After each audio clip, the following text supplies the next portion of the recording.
Mbola toizantsika resana ihany mikasika ny amin'ny batisan'ny rano sy ny batisan'ny fanahy masina.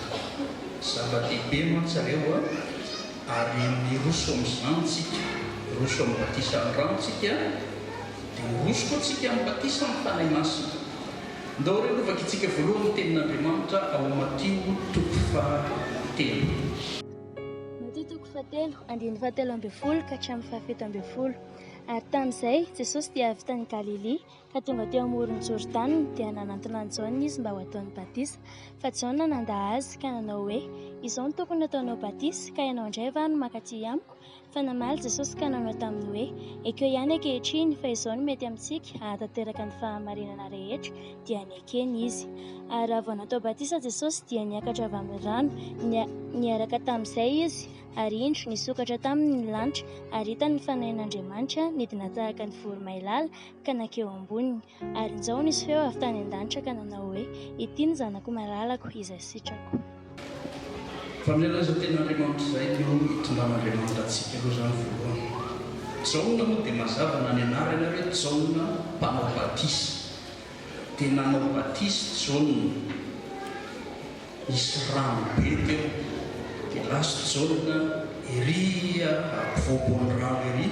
Dia tonga ny olona mandeha mirobo-drano dia manatona amin'ny Jaona dia ataony batisa eny. Alevina ary atsangana. Dia mandeha milahatra ny olona makany amin'ny Jaona mba ataony Jaona batisa. Milahatra ny olona miroso makany amin'ny Jaona mba ataony batisa. Fa tao anatin'ireo olona nilahatra ireo dia nisy zavatra tena tsy nampozony Jaona mihitsy. Tsy nampozony. Inona ilay zavatra tena tsy nampozony ary tsy mieritreretiny mihitsy? Jesosy. Efa fatany Jesosy no ino ny robo-drano. Dia ino ny robo-drano niana any Jaona. Izao mihitsy ny voavaran'ny tenin'Andriamanitra. Rehefa nanatona tahaka ny olona rehetra atao batisa Jesosy dia izao nambaran'ny tenin'Andriamanitra hoe Jaona nandazy. Amin'ny Jaona izany dia hoe Jesosy tsy tokony atao batisa. Tsy tokony atao batisa izany Jesosy. Jesosy hoe dia tokony atao batisa. No laviny Jaona, tsy nampozony Jaona mihitsy satria ny olona rehetra ny jodisy any Samarina ataony Jaona batisa. Rehefa nieky ny fahotana. Fa gaga izy tamin'io fa Jesosy tena mihitsy no nahatonga atao batisa. Rehefa nandà Jaona dia ozy izy Jesosy hoe Jaona ekeo ihany ankehitriny fa zao no mety amintsika ahatanteraka ny fahamarinana rehetra. Eo aloha izany mamafisantsika aloha teboka voalohany. Indraindray ho ary dia izao na amintsika reto ary dia izany. Misy amintsika reto tsy resy lahatra ny batisa ny antony. Mbola mitazontsika hoe ilay tamin'ny mbola kely iny ny batisa. Misy amintsika reto mbola izany. Ny antony tsy hosono amin'ny batisa dia ilay tamin'ny mbola kely. Mangataka anao mba hamerina maky ny Matio toko fahatelo fa Jesosy nanatona amin'ny Jaona ho atao batisa. Tsy zazakely io. Raha zazakely io tsy niteny mihitsy Jaona hoe izany tokony ataonao batisa. Zazakely ve anao batisa ny Jaona? Raha zazakely io tsy niteny mihitsy ka nilaza Jaona rehefa nandava tsy zavento. Ekeo ihany ankehitriny fa zao no mety amintsika. Tsy zazakely Jesosy natao batisa satria ny batisa tsy atao amin'ny zazakely. Ka indraindray ny olona tena diso hevitra mihitsy ny amin'ny tenin'Andriamanitra. Azony olana dia izao. Tsy mamaky ny tenin'Andriamanitra fa amin'ny fampianarana voatolotra ny razana. Miolona fotsiny amin'ny fampianarana voatolotra ny razana. Izay mamparezako anao hoe vakio ny tenin'Andriamanitra dia ho hitanao fa Jesosy tsy zazakely natao batisa. Fa Jesosy efa lehibe ny nanatona ny Jaona ary Jesosy efa mifandresy lahatra amin'ny jaona famarina ny tenin'Andriamanitra. Ny batisa nika famarina ny tenin'Andriamanitra, fakatoavana ny tenin'Andriamanitra, fanekena ny tenin'Andriamanitra. Andriamanitra no miteny hoe mataovy batisa dia nanaiky Jesosy. Dia matsy nagaga amin'izao Jesosy tsy tokony atao eny fa nakatao ny tenin'Andriamanitra izy, nanaiky ny tenin'Andriamanitra izy. Ny firosontsika amin'ny batisa zany dia fanekena ny tenin'Andriamanitra. Nisy fariseo ange dia voabarany tenin'Andriamanitra hoe nandany ny tenin'Andriamanitra izy ka tsy mety nataony Jaona batisa. Ny firosona amin'ny batisa dia fanekena izay lazain'Andriamanitra, fanekena ny tenin'Andriamanitra. Nakatao ny tenin'Andriamanitra Jesosy, nanaiky ny tenin'Andriamanitra. Dia niakatra avy eo amin'ny rano. Fakitsara izay niakatra avy eo amin'ny rano Jesosy, zany hoe tao anaty rano zany Jesosy Jaona. Niakatra avy ao amin'ny rano, tao anaty rano izy. Satria efa nianarantsika efa mibatisa dia mino ianao fa maty Jesosy dia miara-maty amin'ny Jesosy, mino ianao fa mitsangana tamin'ny maty Jesosy dia mitsangana fiainana avy tao anaty rano Jaona sy Jesosy. Ho an'izay efa vita batisa rehetra zany dia makatony tenin'Andriamanitra ianao. Ho an'izay vao hiroso amin'ny batisa dia makatony tenin'Andriamanitra ianao. Ho an'izay mbola tsy resy lahatra dia zao mampahery ianao akatoavy ny tenin'Andriamanitra, tanterao ny tenin'Andriamanitra. Nisy zavatra nitranga tao ambadik'izay. Raha vao niakatra vao amin'ny rano Jesosy dia nisokatra tamin'ny lanitra ary nidina tamin'ny fanahy masina, nandray ny fanahy masina Jesosy. Feno ny fanahy masina Jesosy rehefa avy natao batisa. Ny fandraisana fanahy masina dia anisan'ny resantsika tao anatin'ny nandritra tamin'ilay fitoriana amin'ny filazantsara mandraka ankehitriny, satria Jesosy mihitsy no miteny amintsika hoe raiso ny fanahy masina. Ampaherezin'i Jesosy andray ny fanahy masina itsika rehetra, na dia efa nandray ny fanahy masina ary ianao dia tiany Jesosy ho raisinao foana ny fanahy masina.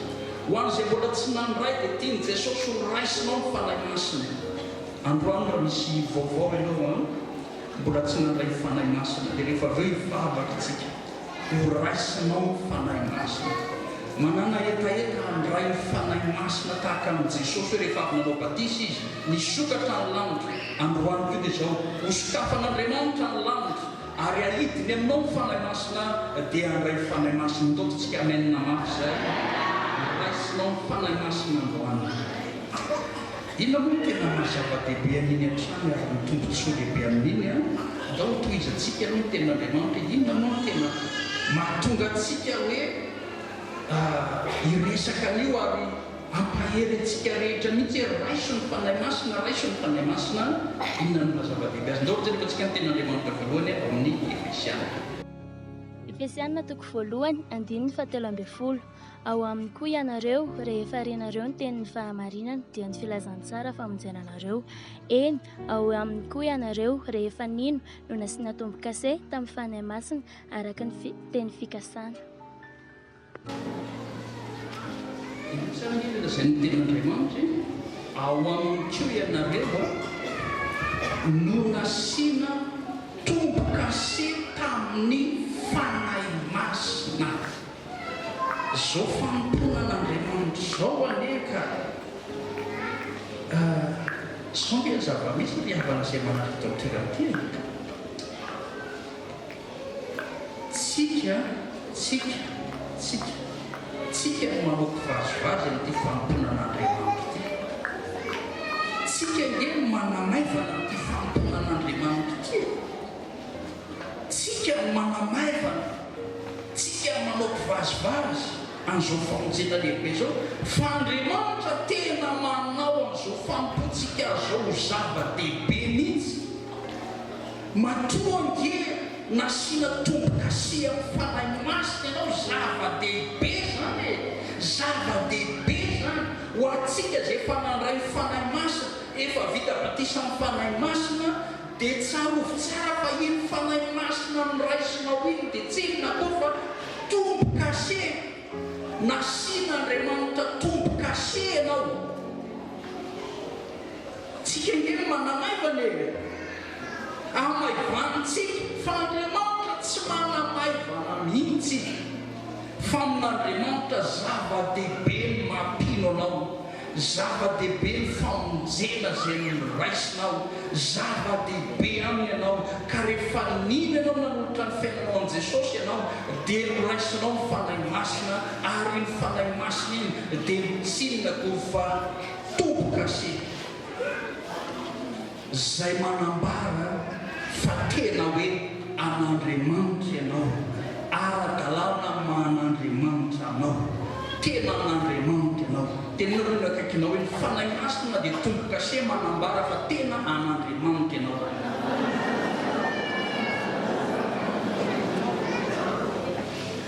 Indraindray ianao mavantsika indraindray tsy ataontsika ho zava-dehibe. Mialatsiny raha miteny ity ny olona na izy any devoly na izy an'Andriamanitra zay ihany, na izy any devoly na izy an'Andriamanitra. Taloha itsika ny any devoly nampahoriny nasainy manao zay tiany ataony, manao ny sitrapony ny jary teo ampitarika fotoana teo dia nilaza mihitsy za ty ka tena tsy hitako mihitsy zay lazana taloha ka mbola ny devoly ampanaovy zay tiany ataony, ampanaovy ny sitrapony, ampijaliany, ampahoriny, tsy manam-pifaliana, tsy manam-piadana, asainy misotro tao amin'ny fokarongolo mangalatra ny teny ratsy zany satria anazy tsika taloha.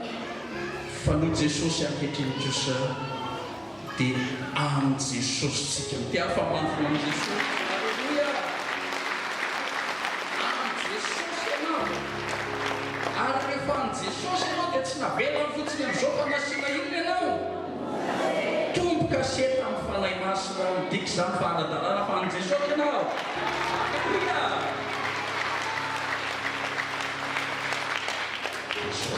Ka satria tsika amin'ny Jesosy ndao akatoavintsika Jesosy ndao ataontsika ny sitrapony ndao zay mahafaly ka anazy tsika nge tsy atsika tsony tsy amin'ny paster ianao, tsy amin'iza ianao, tsy anizy ianao, tsy amin'ny tenanao fa anizy ianao, amin'ny Jesosy ianao. Dia ndao tsika anao zay tiany Jesosy, ndao anao ny sitrapony Jesosy, zay lazainy Jesosy dia ndao atao. Rehefa miteny Jesosy mifakatiava tahaka ny prala dia ndao hifankatia zay lazainy Jesosy satria anazy tsika ndao hifankatia, ndao hifandray tsara, ndao hifanampy, ndao hifanohana satria zay lazainy Jesosy. Rehefa hoy Jesosy mandehana amin'ny toroy filazantsara dia ndao hitoroy filazantsara satria amin'ny Jesosy tsika zay lazainy Jesosy nataontsika. Ny aminy dia mbola toizantsika resahana ihany mikasika ny amin'ny batisan'ny rano sy ny batisan'ny fanahy masina. Zava-dehibe mantsareo ary miroso amin'izany tsika, miroso amin'ny batisan'ny rano tsika dia miroso koa tsika amin'ny batisan'ny fanahy masina. Ndao reo lovaka itsika voalohany tenin'Andriamanitra ao Matio 7:3. Andiny 7:12 ka hatramin'ny 7:12. Ary tamin'izay Jesosy dia avy tany Galilea ka tonga teo amoron'ny Jordana dia nanantona ny Jaona izy mba ho ataony batisa. Fa Jaona nanda azy ka nanao hoe izao no tokony ataonao batisa ka ianao indray va no mankaty amiko? Fa namaly Jesosy ka nanao taminy hoe ekeo ihany ankehitriny fa izao no mety amintsika ahatateraka ny fahamarinana rehetra dia ny ekeny izy. Ary avy natao batisa Jesosy dia niakatra avy amin'ny rano, niaraka tamin'izay izy ary indro nisokatra tamin'ny lanitra ary hitany ny fanahin'Andriamanitra nidina tahaka ny voromailala ka nakeo amboniny. Ary nizao nisy feo avy tany an-danitra ka nanao hoe ity ny zanako malalako izay sitrako.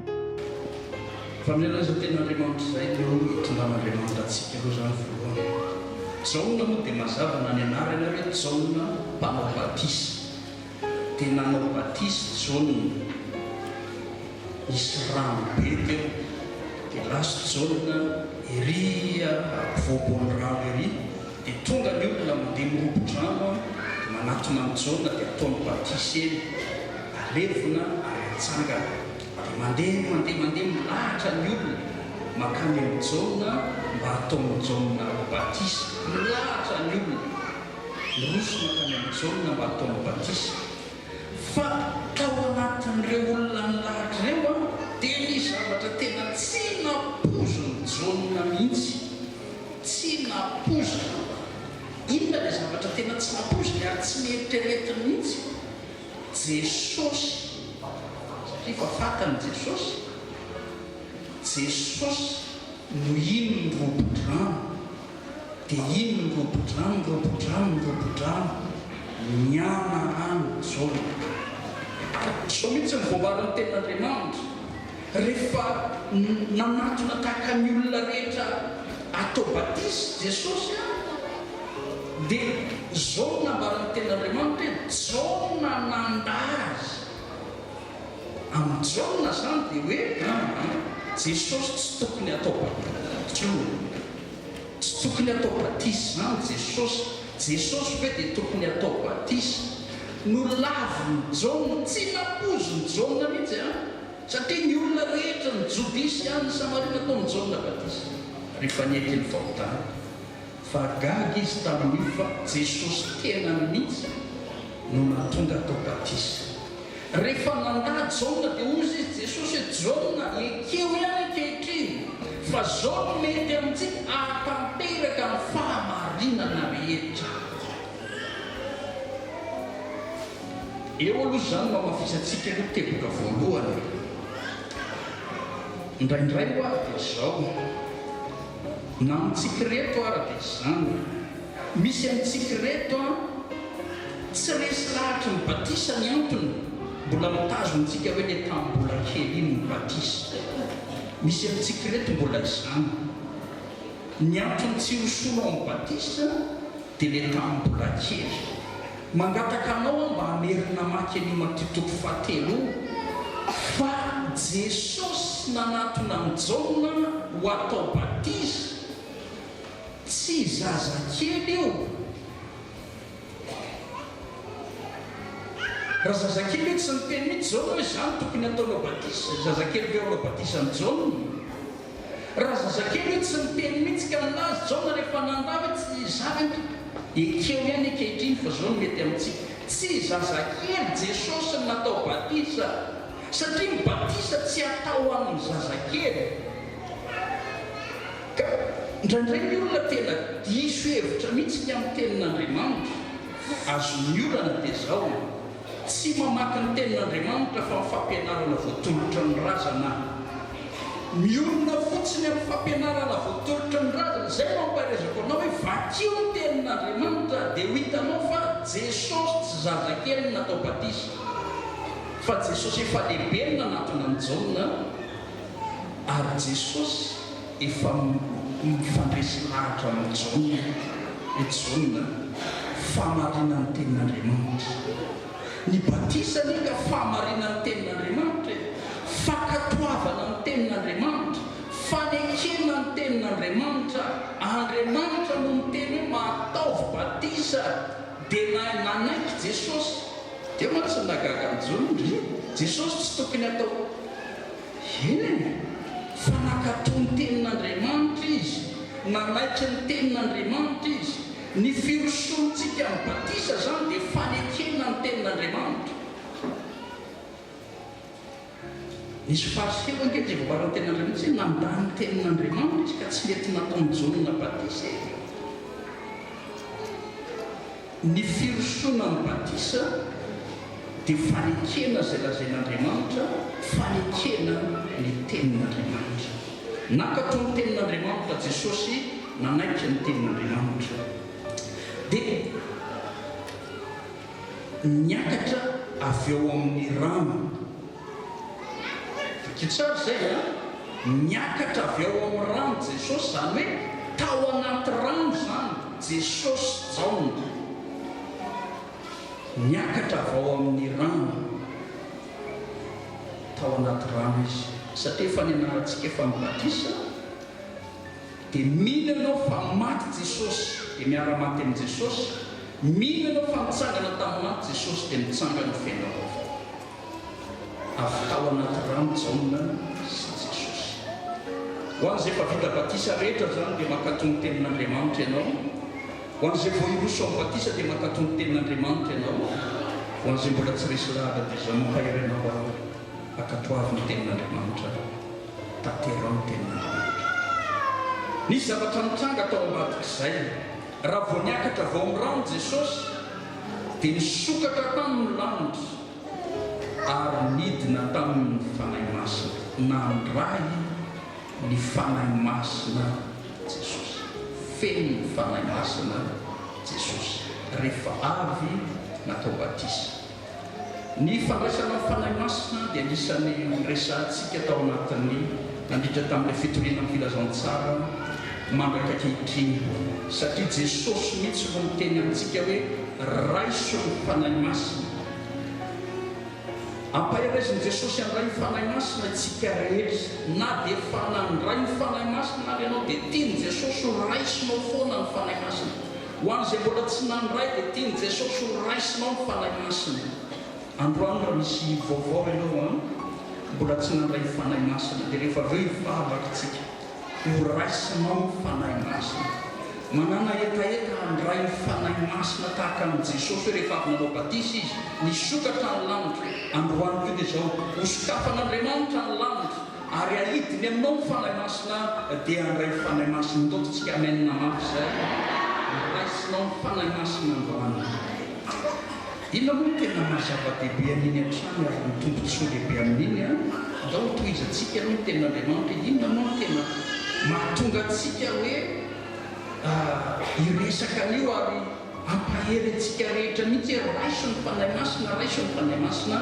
Inona no mahazava-dehibe azy? Ndao zay rehefa tsika ny tenin'Andriamanitra voalohany amin'ny Efesiana. Efesiana 2:1-7.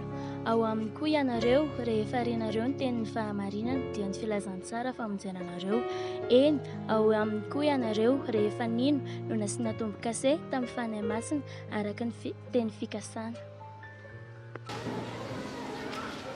Tsara indrindra izay ny tenin'Andriamanitra, ao aminy koa ianareo no nasiana tombo-kase tamin'ny fanahy masina. Zao fanomponan'Andriamanitra zao aneka zao nge zava-misy fihavana izay manaraka tao toerana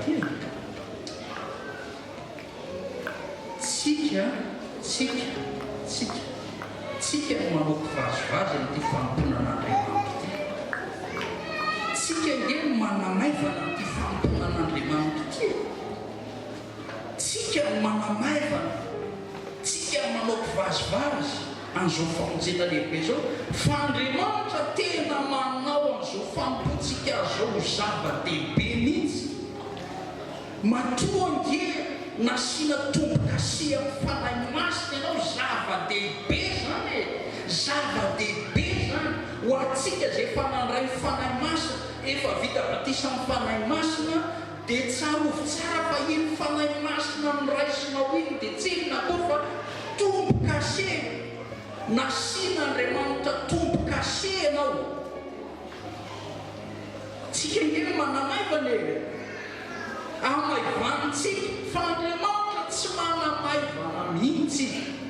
Fa amin'Andriamanitra zava-dehibe ny mampino anao, zava-dehibe ny famonjena zay niraisinao, zava-dehibe aminy ianao. Ka rehefa nino ianao nanolotra ny fiainanao an' Jesosy ianao dia niraisinao ny fanahy masina, ary ny fanahy masina iny dia mitsinona koa fa tombo-kase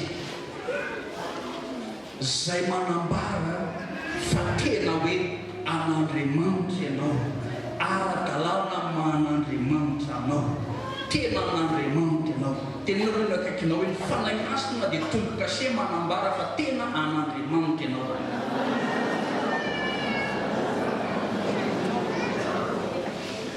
Indraindray moa mavantsika e, indraindray tsy ataontsika ho zava-dehibe. Mialatsiny raha miteny ity ny olona na izy amin'ny devoly na izy an'Andriamanitra zay ihany na izy any-devoly na izy an'Andriamanitra. Taloha itsika ny any-devoly nampahorinina nasainy manao zay tiany atao, manao ny sitrapony ny jary. Teo ampitarika fotoana teo dia nilaza mihitsy za ty ka tena tsy hitako mihitsy zay lazana taloha ka mbola any-devoly ampanaoviny zay tiany atao, ny ampanaoviny sitrapony, ampijaliany, ampahoriny, tsy manam-pifaliana, tsy manam-piadana, asainy misotro tao mifokarongolo mangalatra ny teny ratsy zany satria anazy tsika taloha. Fa noho Jesosy ankehitriny kosa dia any Jesosy tsika dia afa-mafy any Jesosy.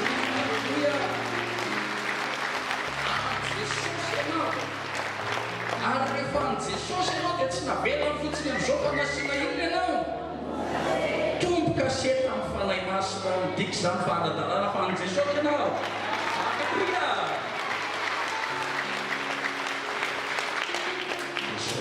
Ka satria tsika any Jesosy dia ndao akatoavintsika Jesosy ndao ataontsika ny sitrapony, ndao izay mahafaly ahy ka anazy tsika nge tsy atsika tsony tsy amin'ny pastery ianao, tsy an'iza ianao, tsy anizy ianao, tsy amin'ny tenanao fa anizy ianao, any Jesosy ianao. Dia ndaotsika anao zay tiany Jesosy, ndao anao sitrapony Jesosy, zay lazainy Jesosy dia ndao atao. Rehefa miteny Jesosy mifakatiava tahaka ny prala dia ndao hifankatia zay lazainy Jesosy satria anazy tsika.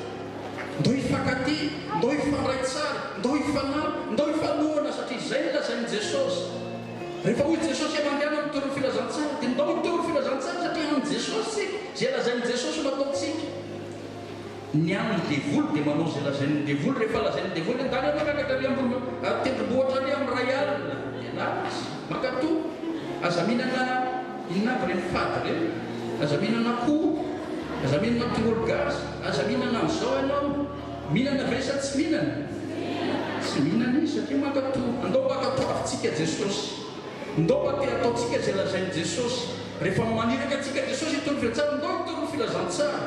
Rehefa hoy Jesosy aza mafoy fiarahamiangona ny devoly. Rehefa izy aza mihinana tongolo gasy dia mihinana ve izy? Mihinana izy ve? Mbola hoaniny avy ny tongolo gasy. Fa inona mahatonga azy tsy mihinana aloha? Makatoa izy fa inona tena mahatonga azy makatoa izy mihinana? Atao ohatra sao dia miolana mitenda na mahota fady tsy mandaitra rehefa nafody. Neny Jesosy aza mafoy ny fiarahamiangona. Efa nasiana torokasentsika any Jesosy tsika. Zay no mahatonga atsika ndao raisitsika amin'ny fanahy masina fa toronkasena. Ndao ray toizantsika raha ny ten'Andriamanitra. Efesianina toko voalohany andininy faefatra ambin'ny folo. Izany fanahy izany no santatry ny lovantsika ho amin'ny fanavotany ny olona izay nalainy ho an'ny tenany ho fideranany voninainy. Dia mahitsara indrindra ilay lazainy ten'Andriamanitra. Izany fanahy izany fanahy zay miraisitsika izany fanahy zay nomenantsika izany, io fanahy zay miraisitsika, io fanahy zay nomenantsika io tsy inona koa fa inona ny ten'Andriamanitra? Santatry ny lovantsika Andriamanitra tena ataony zava-dehibe mihitsy ho fampontsika azy. Ary zao Andriamanitra dia afaka didy izy amin'ireo zay any amin'ny elo maharitra mandrakizay. Misy mantsy miteny Andriamanitra ve dia azaka hoe ao anaty afo mandrakizay, hijaly mandrakizay. Tsy zakany izany, tena tsy zakany mihitsy izany, mafy aminy izany. Ka ny tsy tiavany antsika ho any mihitsy engeny mahatonga an'Andriamanitra hoe dia izao ianao io za eto dia efa nomen'Andriamanitra ny santatry ny lova. Ny dikan'izany dia izao mbola vao sompitsopony eo niraisinao io fa ho avy ny tena lova be ho anao any an-danitra ny tiana.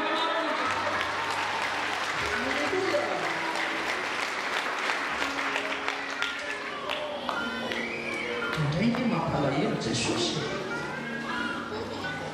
Inona natonga tena mampalahelo Jesosy? Mampalahelo Jesosy satria ny antony efa faran'izay manao zay azo atao tsisy zay tsy ataony atsika nasiana tompo-kasia amin'ny fanahy masinatsika nomenantsika ny santatry ny lovany any an-danitra zao tsika zao dia efa nomena ny santatry ny lovany any an-danitra fa inona mbola miala ihanytsika mbola mahita hoe hiala ihanytsika mbola mahita zay mandeo arisy andeo atsiny ihanytsika efa misahirana Jesosy mampalahelo misahirana manao zay atao mbola tsika ilay sahiranany tsika indray no lasa raitsika ry havana zay manaraka totoerana ity iny fanahy masina zay miraisina ho iny dia aoko fantatra ao fa santatry ny lovantsika efa tonga dia efa nampisatarinaandriamanitra efa tonga dia efa nasain'andriamanitra namandrana ny fifaliana be any an-danitra ianao ny fiadanana be any an-danitra efa tonga dia zonga ianao dia efa nomen'andriamanitra santatra hoe hiresaka amin'andriamanitra ny fanahy masina ao anatintsika inge mahatonga tsika afaka miresaka amin'andriamanitra mivantana miteny amin'ny fiteny tsy fantatra tsika iny fitenenana amin'ny fiteny tsy fantatra iny moa lena zay foana tsy tiany olona na misy amintsika reto iny tsy tiany iny miteny amin'ny fiteny tsy fantatra fa iny ngena santatry ny lova dia nyzao nge dia efa sain'andriamanitra miresaka aminy amin'iny fiteny tsy fantatra iny tsy fantatra hoe fa fantatr'andriamanitra tsy fantatry ny olona iny fa fantatr'andriamanitra tsy miteny amin'ny olona iny fa miteny amin'andriamanitra tsy miresaka amin'ny olona iny fa miresaka amin'andriamanitra satria andriamanitra ane dia zao hoe tsy andrasa no any an-danitra ianao vomeny ianao ny lova fa zao ianao io itsika izao dia fa nandray santatry ny lova ianao ho avy ny lova be tsisy ohatr'izany andova be tsisy ohatr'izany ianao azo antoka fa andova be ianao misy lova be ny andro ianao efa nomen'andriamanitra anao ny santatra zay ny natao hoe ty fampona amin'ny tompo ty dia ataon'andriamanitra ho zava-dehibe hoe nomeny ianao ny santatry ny lova ao andova azy tsika amin'ny mahazanak'andriamanitra atsika Efesianina io dia miresaka io mantsy dia momba antsika jentilisa hoe tsika nge fahiny ka oloko azy tsy nanana an'andriamanitra zay tsy lazany Efesianina fahiny ange ka oloko azy tsy nanana an'andriamanitra fa ankehitriny